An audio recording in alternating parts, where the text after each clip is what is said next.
Worldwide, cardiovascular disease affects the lives of hundreds of millions. Dedicated CardioNerds everywhere are working hard to fight this global epidemic. These are their stories.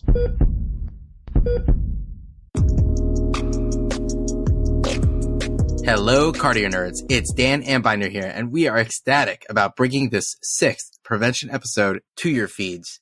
Previously, on the CardioNerds Prevention Series, we've covered a great case discussion in true CardioNerd style, had an inspiring patient perspective by Kanat Amin, heard the ABCs of cardiovascular prevention with Dr. Roger Blumenthal, explored women's cardiovascular prevention with Dr. Leslie Cho, and got down and greasy with lipids with Drs. Anne-Marie Navarre and Nishant Shah.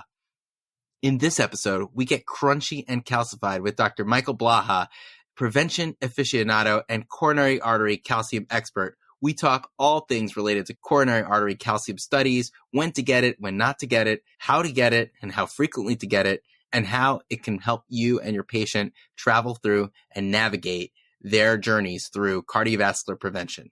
Stay tuned. Again, we are truly honored to be producing this series in collaboration with the American Society for Preventive Cardiology. See the link on the episode description to get on their website. It's an incredible resource for learning, networking, and promoting the ideals of cardiovascular prevention. And folks, just remember, we are an independent educational platform brought to you by CardioNerds who just love cardiology and teaching. This podcast is not meant to be used for medical advice. The views expressed here do not necessarily reflect the opinions or policies of our employers. The goal is simply to enjoy learning about cardiology directly from expert CardioNerds. I am so excited to introduce Dr. Michael Blaha today. Dr. Blaha is a professor of medicine and presently serves as the director of clinical research for the Johns Hopkins Ciccarone Center for Prevention of Cardiovascular Disease. Dr. Blaha completed both his MD and MPH at Vanderbilt University. He then completed his internal medicine residency in the Osler Medical Housestaff training program at Johns Hopkins, where he then completed fellowship training. He's an associate editor for the Journal of Cardiovascular Computed Tomography, associate editor for the Diabetes and Cardiometabolic Clinical Community on ACC.org, and is a standing member of the Endocrinologic and Metabolic Drug Advisory Committee for the FDA. He's a principal investigator for the Coronary Artery Calcium Consortium, co-chair of the Cross-Cohort collaboration, and a principal investigator for the American Heart Association Tobacco Regulation and Addiction Center. On top of all his hats that Dr. Blaha wears in both clinical and the research setting, Dr. Blaha is also an incredible example of how to maintain work-life balance. I mean, honestly, in the process of scheduling this interview, he emphasized the importance of maintaining a free schedule during dinner time and weekends, a lesson that I am definitely taking very, very seriously. This is something that I really strive to emulate myself as a father, and just really excited to have you here, Dr. Blaha. Yeah, my pleasure to be here. Always important to stress the life balance. We all have busy lives, busy family lives, especially during this pandemic. It's good to remind ourselves that we have to balance work and life. We're also so grateful to be joined by another Hopkins Cardiology Star fellow, Dr. Gabriel Shaya. Gabe is currently a second-year fellow. He earned both his medical degree and Master of Public Health at the University of Miami Miller School of Medicine. He went on to complete his residency in internal medicine at New York Presbyterian Weill Cornell Medical Center.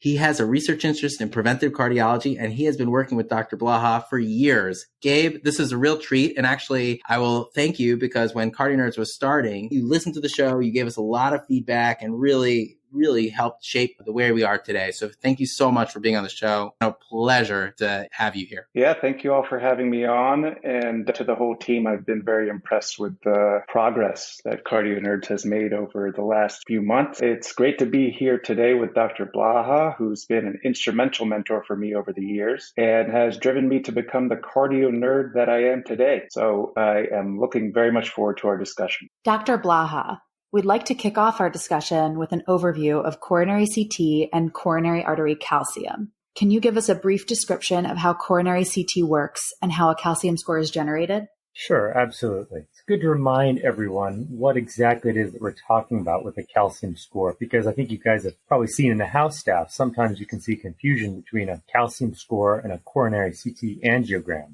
And of course, the calcium score comes from a cardiac-gated, non-contrast CT scan of the heart. So it's cardiac-gated, still gated to the cardiac cycle. There's electrodes on the chest, which help us frame the image acquisition with the heartbeat. But there's no injection of contrast, so you can't see the arteries or the chambers like you would see on an CT angiogram. Therefore, those things that are really bright and highly attenuate X-rays are things like bone and calcium. So what this test is trying to do is to look for calcium within the coronary arteries, because we know dating back to the 90s that autopsy studies and histology studies and early imaging studies have shown that calcium within the coronary arteries is nearly pathognomonic for coronary atherosclerosis.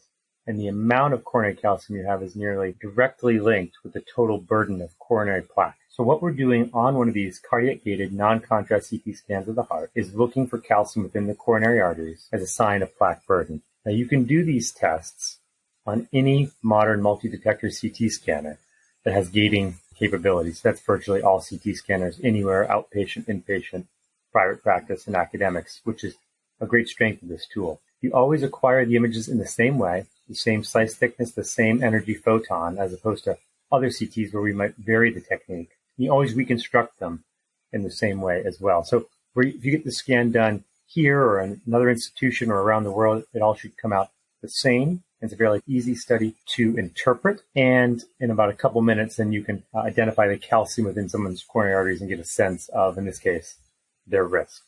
So that's the way a calcium score is generated, and to be distinguished, of course, from a CT angiogram where you inject contrast and you're really looking for, let's say, stenosis within the coronary arteries or maybe structural heart disease. Here we're specifically looking for that calcium, which is that sign of atherosclerosis. And I should mention that this is a low radiation test. It can be done for about 1 millisievert of radiation, which is about like a bilateral mammogram. Thanks, Dr. Blaha. That was a really great overview. The last several decades have brought about a remarkable evolution in our understanding of coronary artery calcium and coronary artery calcium progression. We had this debate yesterday, Dr. Blaha. Do you call it CAC or do you say CAC? It's a good question. I think maybe for the purposes of this recording, we'll just say coronary artery calcium. I might spit out a CAC here or there. We certainly say it. It sounds better to say it out. Okay. It's a mouthful otherwise. So yesterday we were just saying CAC, but then we acknowledged that it was like a funny sounding word. Okay. From an epidemiologic standpoint, how does coronary artery calcium differ across populations? Are there certain populations, be it sex or race, that have higher calcium burden compared to others? Well, that's a great question. And it turns out that coronary calcium presence and burden pretty much directly correlates with what is known from the atherosclerosis literature over the decades about different populations and what we know from, let's say, in the cath lab in terms of burden of disease. Because itself, calcium in the coronaries is a measure of burden of disease. So it won't surprise you to hear that males tend to get calcium 8 to 10 years before women, that Caucasians and South Asians tend to have a little bit higher calcium than other ethnicities, which tracks the epidemiology, that Americans tend to have a little bit higher calcium than in countries with less coronary artery disease. So that's why calcium scoring has gained a lot of attraction, both in the clinical setting as well as in the research setting, where now it's used pretty much as a measure of subclinical disease in a lot of studies that can't measure clinical outcomes. It's considered a very good measure of the total burden of disease. Now, there is some discussion about do some populations calcify their plaque less than others, so that there might be a disconnect between calcium and the total amount of plaque. And it turns out true to only a mild degree. For example, African Americans seem to calcify their atherosclerosis by volume a little less than other race ethnicities, but there's still a great correlation between calcium in the coronaries and the total atherosclerosis burden, even in African Americans. So I think generally we should think of this test as tracking what we know about atherosclerosis very well across populations, across parts of the world. We know that very interesting studies in hunter and gatherer populations from South America, for example, have very little coronary calcium, showing how important lifestyle is, that people who emigrate across the world and take up more Western lifestyles have more calcium. So it all tracks with what we understand about the disease.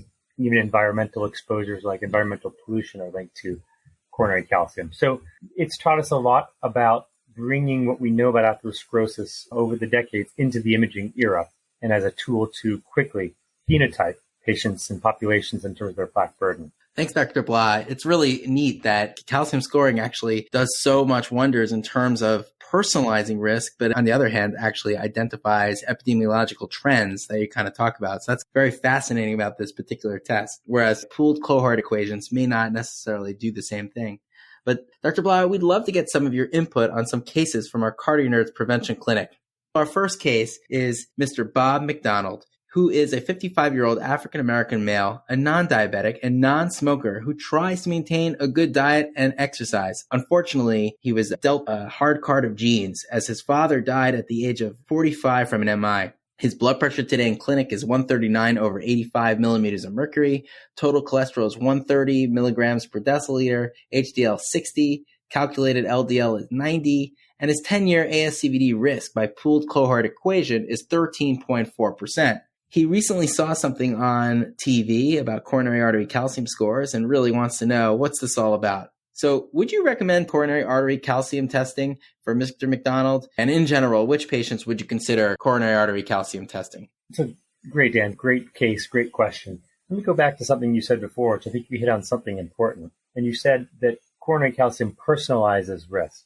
And I think that's really an important part of the discussion here. When you look at the pooled cohort equation for any risk score, for example, of course, it's a mathematical expression of how risk factors relate to risk in a population. It's hard to always translate those models to individuals, right? Because in this case, you mentioned a 13.4% risk in this individual. But of course, the patient wants to know, am I in the 13% or am I in the 87% who aren't going to have an event in the next 10 years? And of course, the pooled cohort equations can't say that. It just says that people with your blood pressure, your cholesterol, and your background have risk about this amount. So we like to make a little distinction here. The pooled cohort equations is a risk score. It's a tool for predicting risk. But the calcium score is a little bit different. We might call it a disease score. Instead of giving you your risk, it actually measures a burden of subclinical disease, the disease that we think precedes almost all atherosclerotic cardiovascular disease events, which is subclinical atherosclerosis. So here we think a disease score could be useful because we could tell that patient, your arteries in the vascular bed of interest have this burden of disease. This is likely the same disease that preceded your father's early heart attack, and therefore we think you are at risk. So that's the philosophy behind potentially using it in a patient like this. And in this patient, likely if he's asking about a calcium score, he's worried about his risk. He's expressing to me that he's worried about his risk. And that's a great thing because he has several risk factors. And probably he's asking about that because he's uncertain about whether he should be really aggressive with prevention or if he doesn't need to be as aggressive. And that's really where we're talking about the calcium score being useful. If this patient came to me and said, I have a family history and I don't care what my cholesterol is, I don't really care what my blood pressure is, I want to be in a maximum intensity statin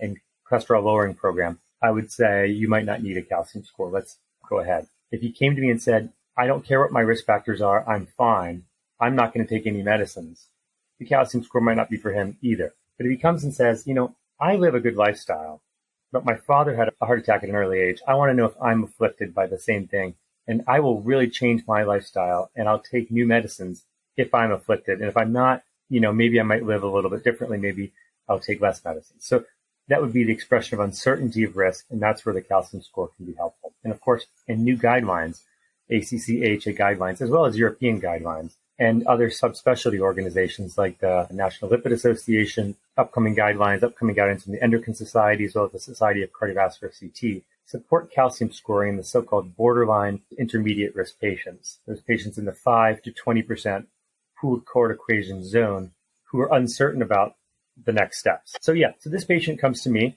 I guess, asks if he can get a calcium score done. Presumably he's not taking an aspirin or a statin yet. Presumably he has some room to improve on his lifestyle if he's worried about things.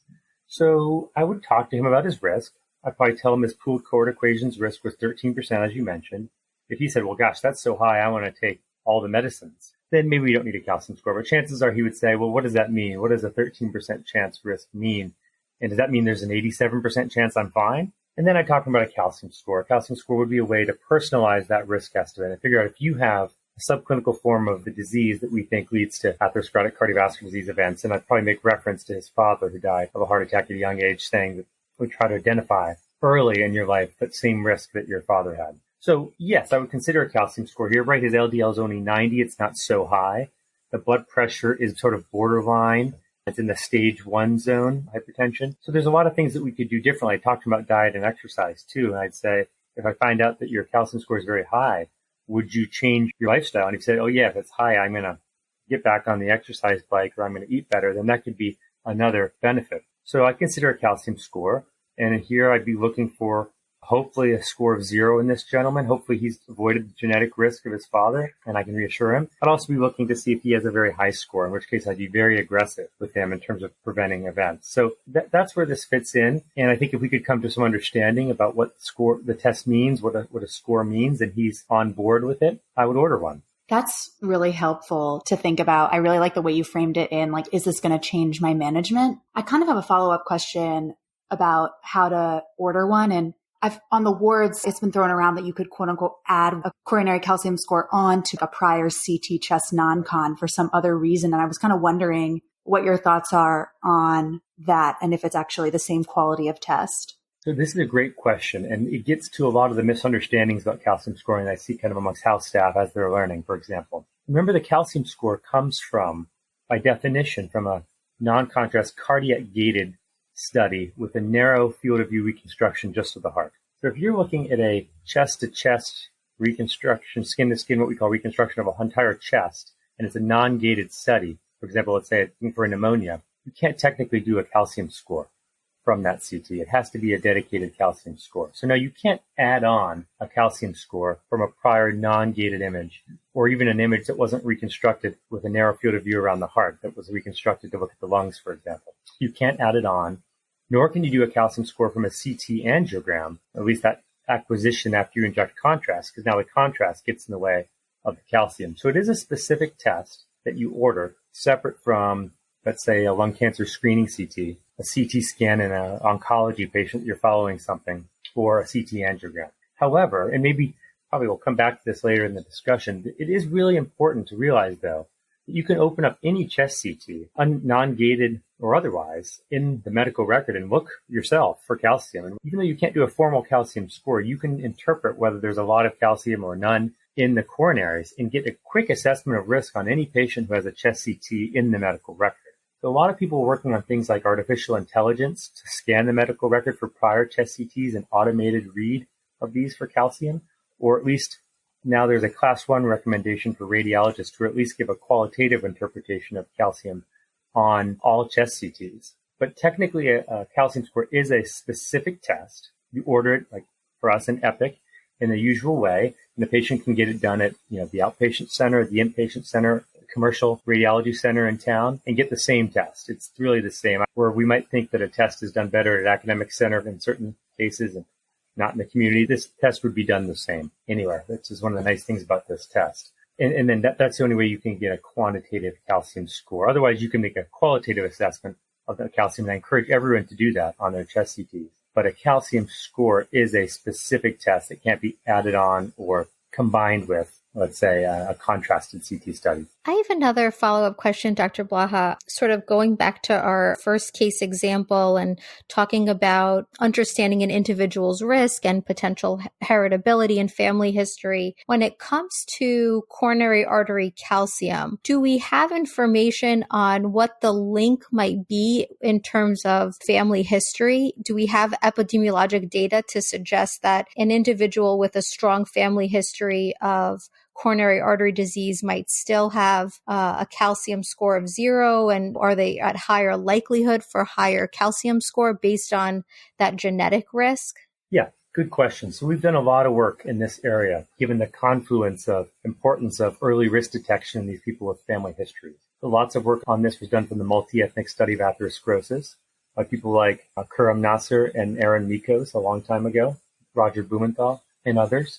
So we know a lot about the link between calcium scoring and family history. And I'll just say right off the bat, this is a great use of the test in people with a family history, particularly if it's sort of unclear if the family history was related to a father who smoked or is in a different risk group for a variety of other reasons. And I'll say that the SCCT also endorses calcium scoring in low-risk patients that have a strong family history. And I'm a supporter of this. I think ACC/AHA guidelines are a little more vague on this topic, but I do scan lower risk patients with strong family histories to try to get at that risk earlier. So it's a great use of the test. So to answer your question, we do know that people with a family history have slightly higher calcium scores than people who don't have a family history, which is consistent with it being one of many risk factors for coronary atherosclerosis, but just one that can be hopefully mitigated. Now, we know that once you take people who have a family history and do calcium scoring, you find very heterogeneous scores.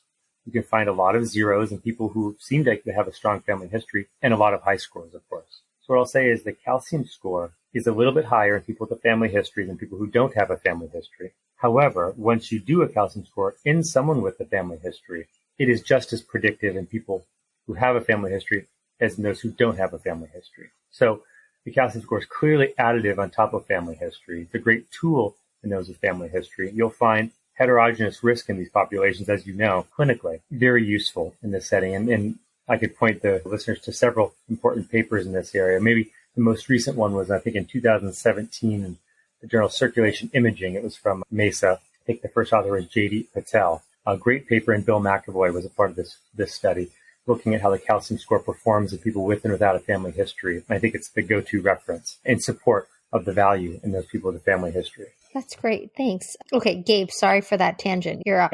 It seems as though the distinguishing feature of coronary artery calcium scoring is that we're actually imaging evidence of disease as opposed to looking at risk score based on demographic data and blood pressure, lipids, etc.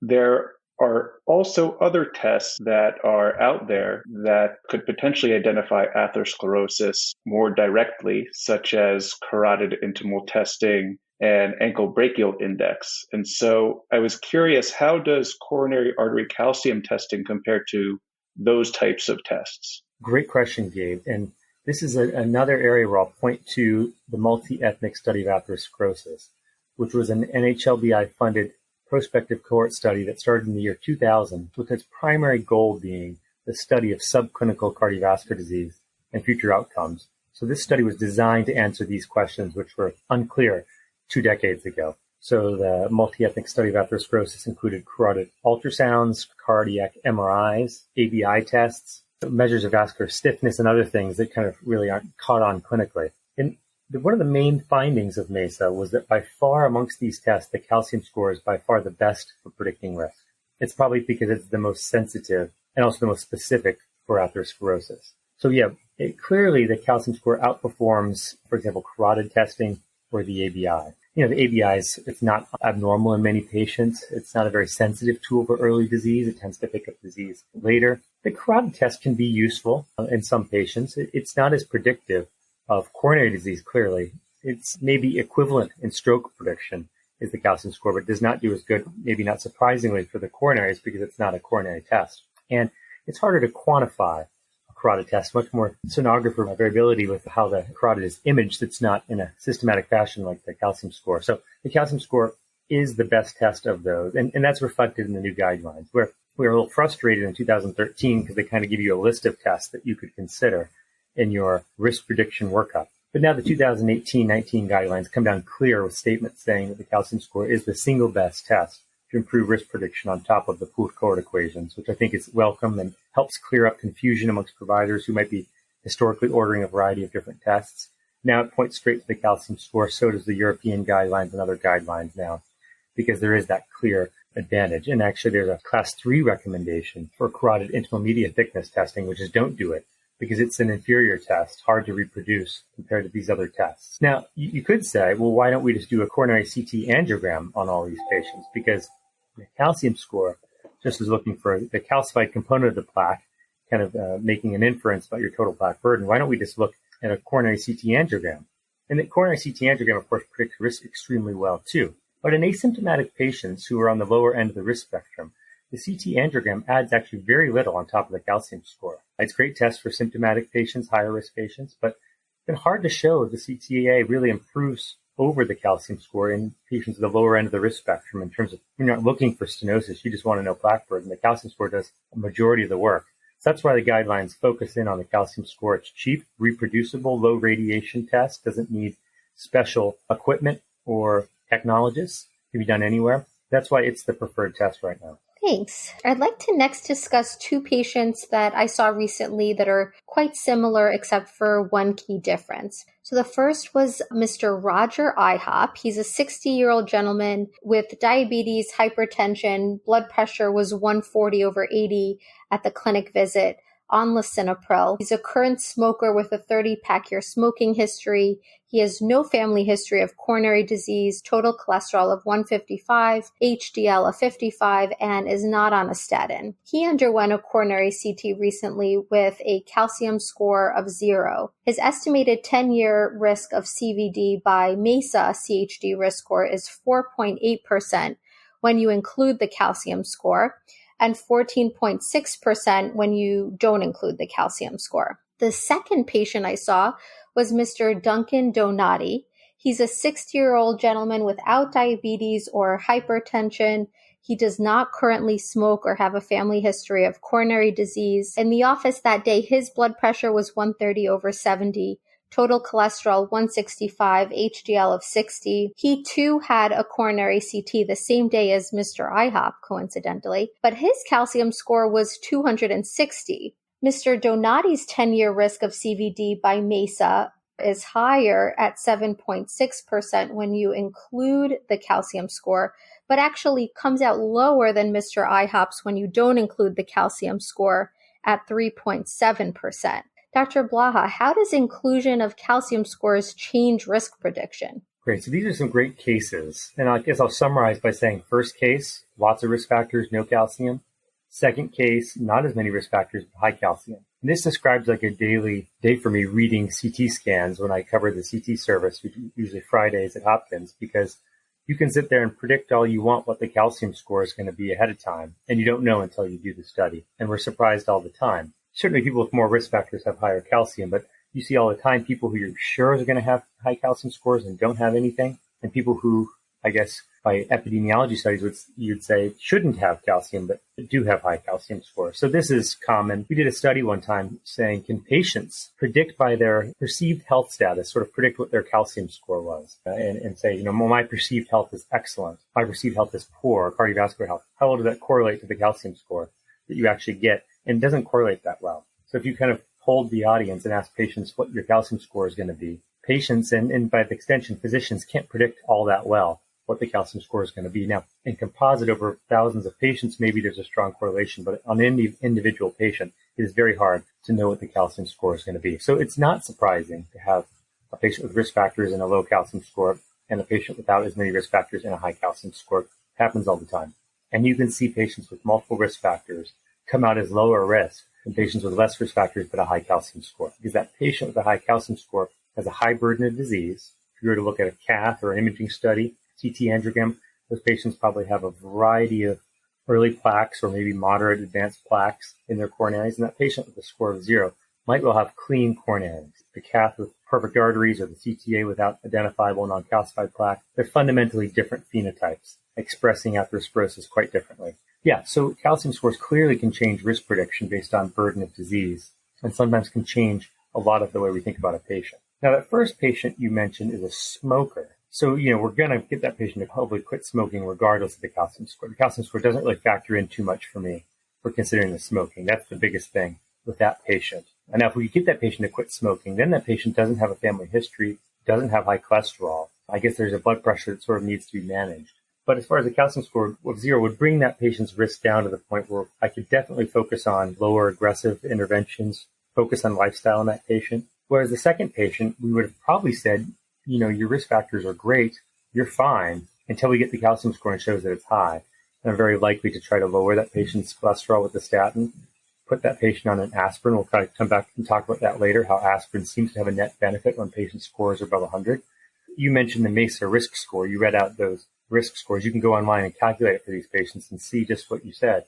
But we've reclassified their risk here. We've changed their treatment paradigm based on their burden of disease. And I think that's the future of prevention, is to actually make decisions based on burden of disease rather than kind of what you think their burden of disease must be because of their risk factor burden. So this is interesting. Tricky, though, when you have a patient with a calcium score of 0 who might have multiple risk factors, because you're still going to want to focus on those risk factors. But clearly, it's a different risk status than if that score was high in your example. So my biggest interest in my clinic and my research would be the second patient, the patient with a high calcium score, and we don't know why. Right? The cholesterol is not that bad. The blood pressure is sort of average for the age. Doesn't really have a strong family history. Why is that person making atherosclerosis so much? And how can we mitigate that? That's very interesting to me. It's also actually very interesting to figure out why patients would have a calcium score of 0 despite risk factors. Interesting from a biology point of view, but maybe less so immediately in the clinic. But I like to see patients like the second one in my clinic referred to me who have high calcium scores, who don't have a whole lot of other risk factors, who I can really make a difference in, hopefully, and in treating their risk. Dr. Blaha, thank you so much for explaining how you would think about those two patients a little bit differently. What threshold calcium score do you start thinking about initiating therapies like aspirin and statin? And would you do any further testing in someone like that who has a high calcium score? Great question. And I'm going to challenge the notion a little bit here of a threshold. Now, I know we all in clinical practice, we want to dichotomize everything, right? What's a high blood pressure? You probably read the study that Dr. Seamus Welt and I did recently that shows your risk goes up when your blood pressure goes from 100 to 105 to 110, 115. It's a continuum of risk. Likewise, the calcium score is a continuum of risk. There's no number except for 0 and non-zero that really separates people out. As you go from 0 to 1 to 10 to 100 to 1,000, your risk goes up. I like to think of people along a continuum of risk, and it's really looking at the natural history of atherosclerosis, right? Everyone starts from birth with a calcium score of 0. Should we measure it? At some point, people convert from 0 to non-zero. Hopefully that's when you're 70 or 80. If you're a hunter and gatherer, it probably is. If you're someone who's not living a particularly healthy lifestyle in a Western society, it might be at age 30 that you convert from 0 to non-zero. And then you start to progress, and your calcium score goes up on average about 25% per year. So you start to exponentially accumulate calcium. So when I get a calcium score, I think of where they are in the natural history of atherosclerosis. Are they just starting to form early plaque, or do they have advanced plaque? And when you think about it that way, it starts to really challenge the notion of even primary and secondary prevention. Because there's some patients who have very high calcium scores who are higher risk than your secondary prevention patients, let's say who've been revascularized and who are stable. And then there's patients who have calcium scores of 0 at an older age who are almost like primordial prevention, right? Who are very low risk, and you're trying to prevent the earliest manifestations of the disease. So I don't try to dichotomize too much. I try to tell people to think about this as a true burden of disease and where are they on the natural history of atherosclerosis accumulation. But for the purposes of treatment, you do need to think a little bit about thresholds, I guess. And I'm a big fan of treating someone in general with the statin when they're a non-zero calcium score, especially at a young age, right? That's where we're looking. They've started to manifest some atherosclerosis. We think that statins modify atherosclerosis and prevent atherosclerosis progression and reduce risk. I think statins really make a lot of sense for people, especially at a younger age, who have measurable atherosclerosis. And we also know from modeling studies, recent study by our group here in Circulation, looking at the bleeding risk of aspirin, the benefit you get of aspirin, showing that the net benefit of aspirin seems to come only when your calcium score is above 100. When your score is below 100, you're more likely to get a bleeding event than prevent a cardiovascular event. So generally speaking, this is what's in the SCCT guidelines. When the score is 0, you're thinking about lifestyle and primordial prevention principles. When you start to manifest atherosclerosis, a great time to start a statin. When your score progresses to above 100, it's reasonable to add an aspirin. You're going to get net benefit there. And when the score goes up further, a lot of emerging research showing that, let's say when your score is 1,000, for example, you're actually higher risk or as high risk as most secondary prevention populations. And does it make sense to treat those patients more like secondary prevention or even above 300 or 400? So that's the way I think about things as this continuum. But I guess for where we stand right now in guidelines, 0 and non-zero, great ways to think about statin therapy. 100 is a great time to think about statin intensification, and then adding an aspirin. Thanks, Dr. Blaha. We have another case for you. Olive Gardenia is a 40-year-old female with a history of hypothyroidism and anxiety. Her BMI is 27. Blood pressure is 128 over 60 millimeters of mercury, and total cholesterol is 160, HDL 45, and a calculated LDL is 84. After a recent family reunion with her large Italian family, where she was reminded of her strong family history of coronary artery disease, she insisted on evaluation that included a coronary CT, which revealed a calcium score of 0. She is presenting today for follow-up and wants to discuss the implications of her calcium score and how often she should get tested moving forward. Dr. Blaha, what do you tell patients with a calcium score of 0? I kind of have an idea. How do you counsel patients about coronary artery calcium progression and the utility of repeat testing? Yeah, great question. This is great. You might say, well, what a waste of a test. The score was 0. But actually, you learned a lot about this patient, right? You ruled out the fact that she has an extremely early manifestation of the disease, those patients we need to be treating the most aggressively. So that's reassuring. We've also allowed us an opportunity to really, really focus on lifestyle in this patient because the score is 0. We don't think there's a compelling need to throw a lot of medicines at her right away. There's probably a lot of elements of her lifestyle that could be improved to mitigate the family history. So we've given ourselves the tincture of time to work on lifestyle, which is really important element of the calcium score 0, as well as, of course, we can allay a little bit of her anxiety, at least in the short term, about her risk, that she's unlikely to have a heart attack in the next couple of years. But of course, some would say, well, it's too early to get a calcium score. She could have non-calcified plaque, or maybe she's going to get plaque soon. So, of course, we're not done. We need to think about repeat testing her in the future, and we need to think about what time frame. But to address the question that you might have, is it too early to measure a calcium score?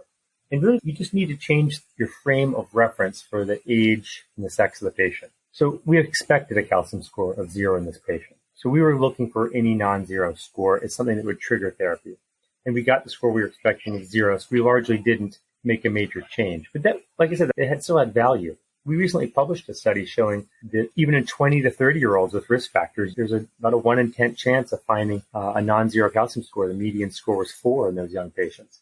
And in the Cardia study between the age of 33 and 46, there's about a 1 in 4 chance of identifying a non-zero calcium score in that age range. So you can find early disease in these patients, and you should, in the right patients, look for it. Now, her score was 0. We've reassured her a little bit. We've really doubled down on lifestyle. And let's talk about repeat testing. So she would actually be in the lower risk group. We recently published 2 papers, one in JACC and one in JACC imaging, that you should look at as far as the so-called warranty period of a calcium score of 0 is. That's the years you should wait before it's reasonable to repeat that calcium score in that patient. And she'd be in the lower end of the risk spectrum in a woman. You could look it up in our tables, and she'd probably be worth repeating in about the 5 to 7 year zone. In 5 to 7 years, there'd be about a 1 in 4 chance that she'd have developed calcium, or 1 in 5. That's a reasonable time to repeat the test. I guess the message there is she does not need it every year, right? It takes a while to develop new calcium and to measure it. So she doesn't need a yearly test. That's not the way this test should be used.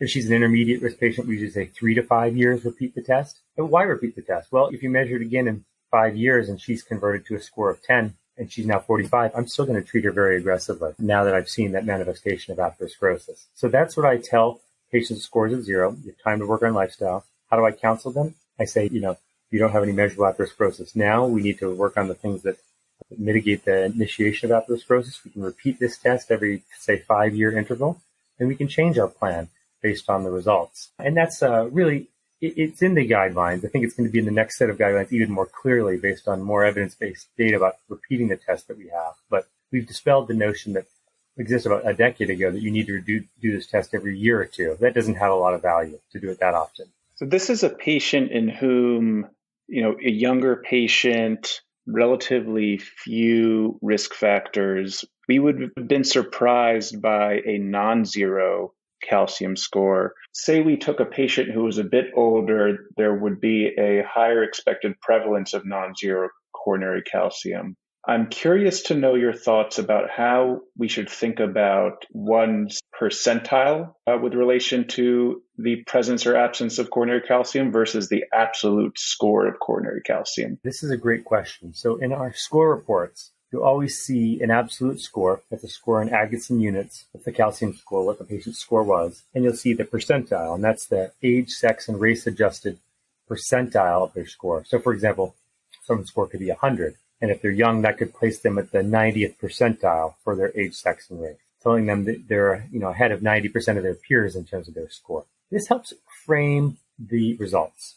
And here's the way I like to think about it. The absolute calcium score gives you a sense of your absolute risk over the next 5 or 10 years. The percentile score gives you a sense of your relative risk compared to your peers and a sense of your lifetime risk trajectory. So let me give you an example. So if you have a 50-year-old patient who has a score of 400, that patient has let's say a 50-year-old patient score of 100. That patient has a moderate, 5 to 10 year risk of having a heart attack, has a much higher risk compared to their age and sex matched peers who have on average a score of 0.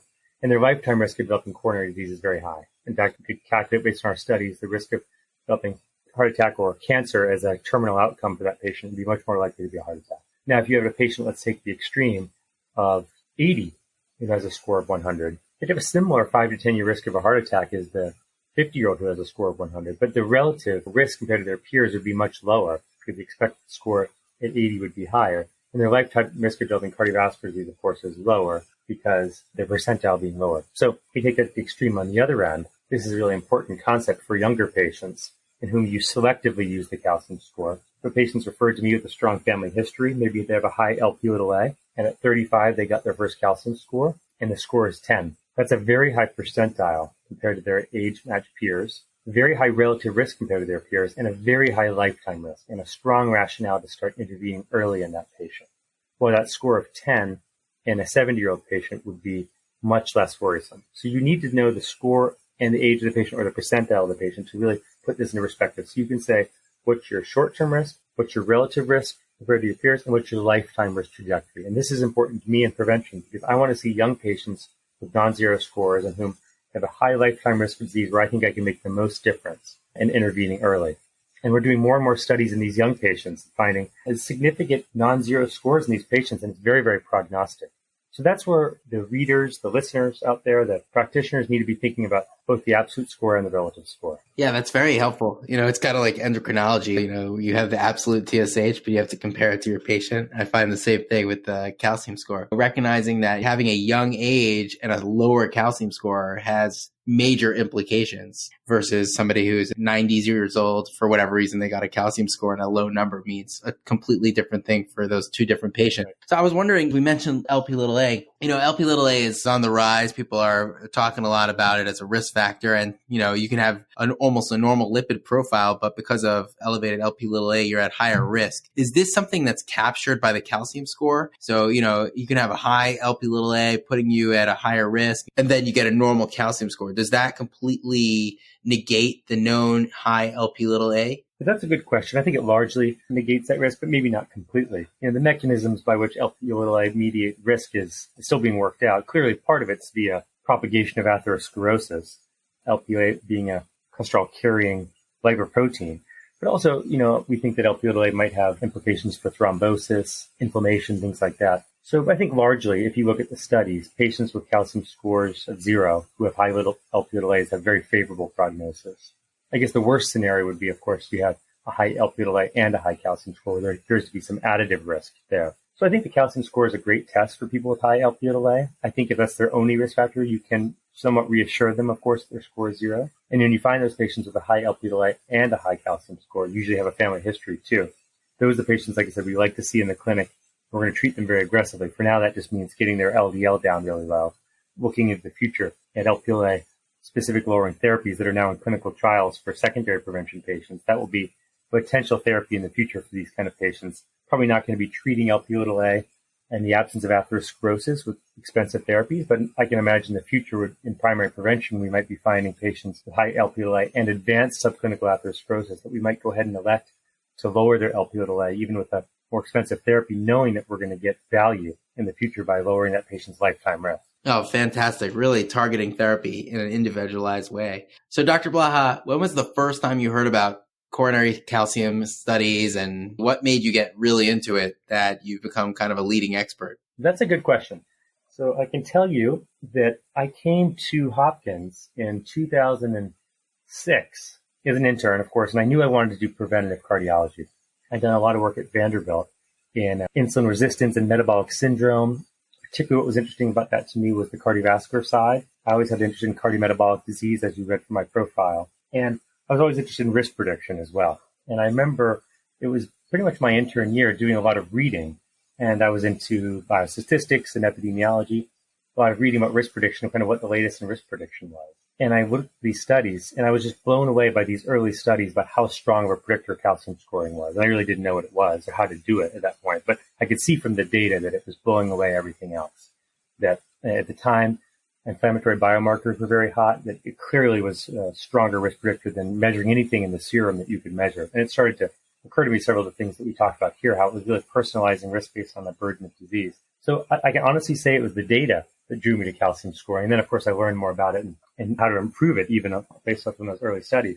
But it was really an eye-opening experience when I first read these papers, and I said, this just makes so much sense to me that if you measure someone's burden of disease, that it is a strong predictor of events. And that simplistic thought really drove my work from there. Okay, Dr. Blaha. So our approach to a calcium score of 0 and a calcium score of greater than 100 is for the most part clear, but I'd really love to round out our discussion with your take on intermediate calcium scores with this sort of rapid fire of 4 case scenarios. How would your approach to each of these patients be different? The first, Paco Bell, a 40-year-old male with a calcium score of 10. Paco Bell needs a statin.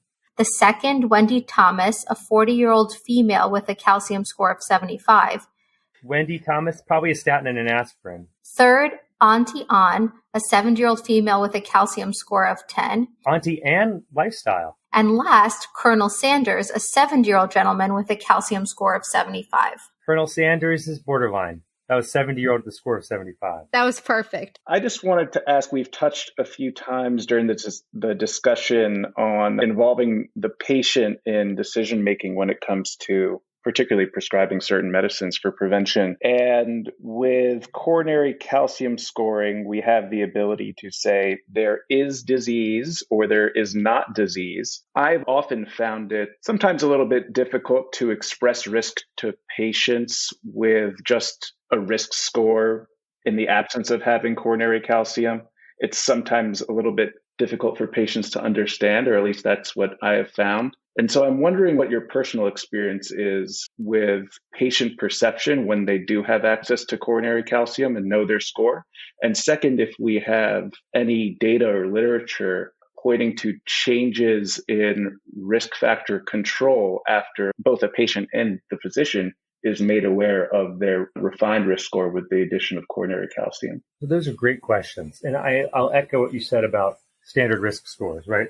I always joke around that when one of my patients comes in with a strong family history, now they're thinking they're a time bomb. And you calculate their 10-year risk and you say, yeah, it's not so good. You have a 15% chance of having a heart attack or stroke in the next 10 years. You know what their reaction is? You tell me there's an 85% chance I'm going to be fine in the next 10 years? This is fabulous.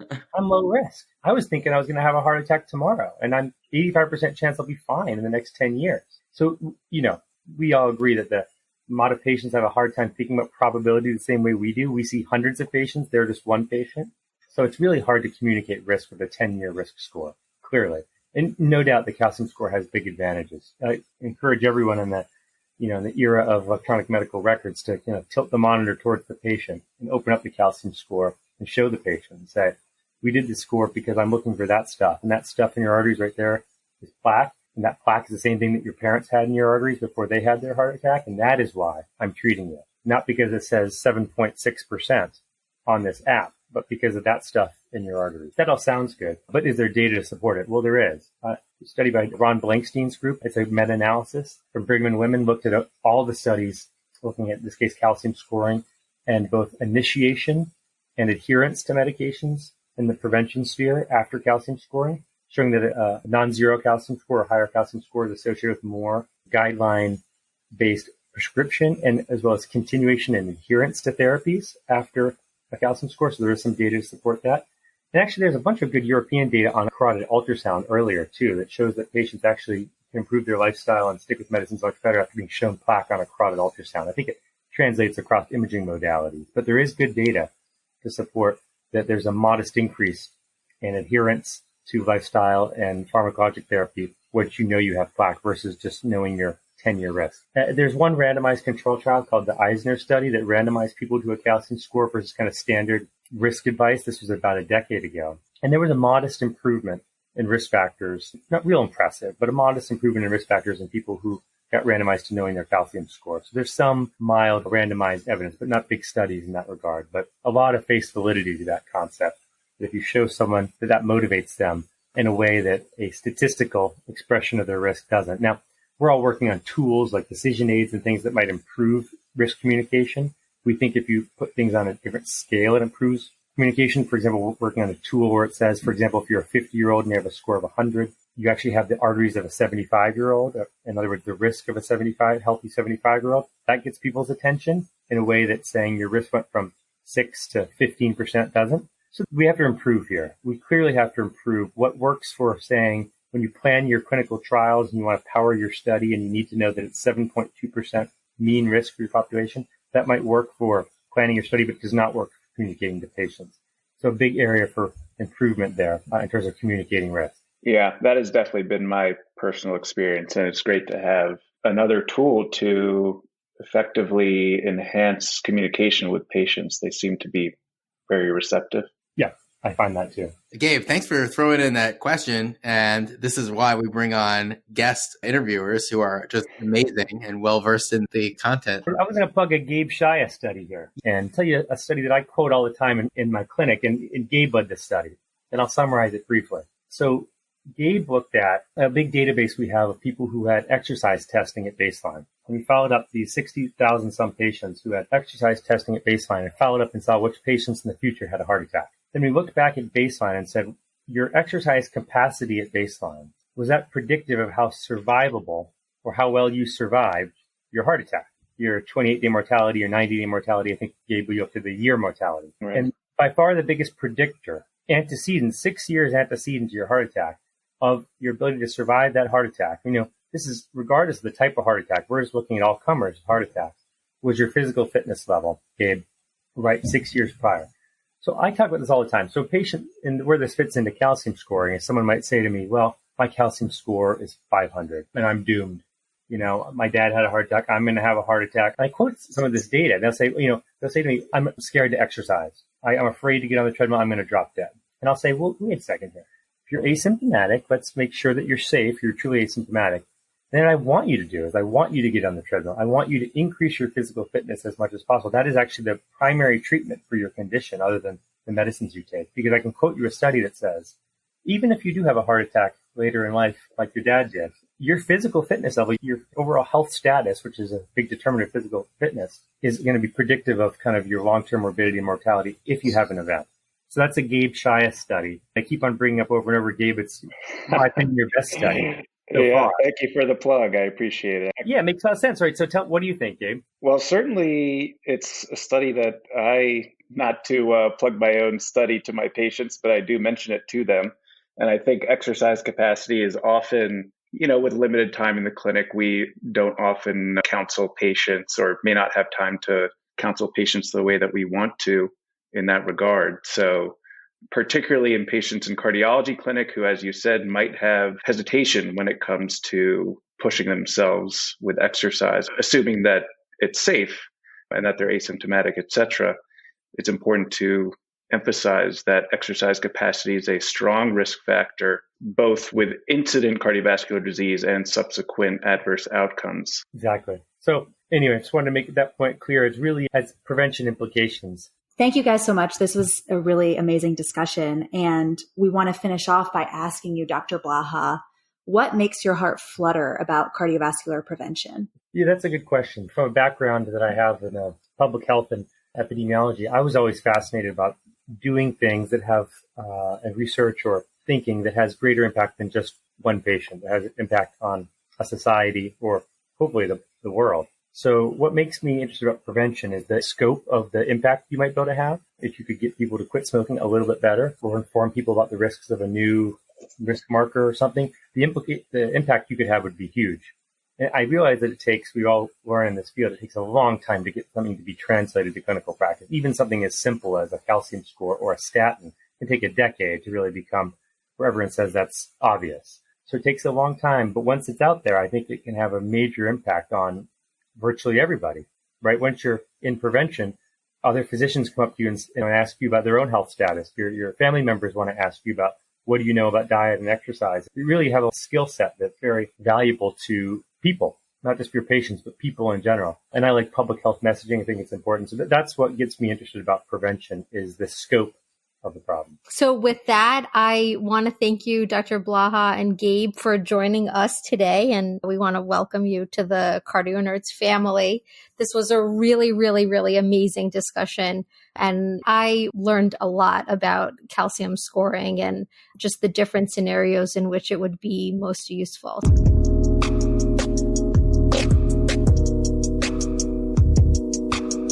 Hi, this is Amit Khera. I'm president of the American Society for Preventive Cardiology and professor of medicine, director of preventive cardiology at UT Southwestern Medical Center. I want to first thank the CardioNerds podcast. What an amazing job these folks do, and really thankful that they've elected to do this prevention series. Prevention is so important and so fundamental to all that we do in cardiovascular medicine. And at the American Society for Preventive Cardiology, we're delighted to co-sponsor this series to really promote what they do, to share with all of you about the wonderful world of prevention and all the great experts that they're going to bring on these podcasts. We hope you get a lot out of this series. And if anybody wants to learn more about prevention, please reach out to myself or any one of these excellent speakers they have coming up. We're all pretty passionate about prevention, and we certainly want to help others learn about it too.